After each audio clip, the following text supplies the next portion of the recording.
জয়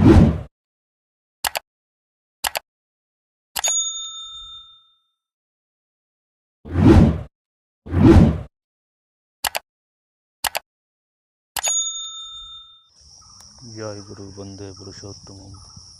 প্রার্থনা দু রকমের হয়, একটা হলো সকাম প্রার্থনা আর একটা নিষ্কাম প্রার্থনা।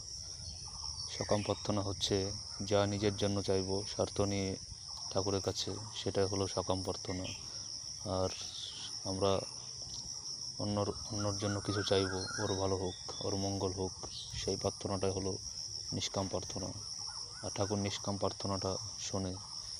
আমরা যদি অন্যের জন্য কিছু চাই, তাহলে আমাদের অন্যের মঙ্গল কামনায় নিজ মঙ্গলের প্রসূতি ঠাকুর বলেছেন।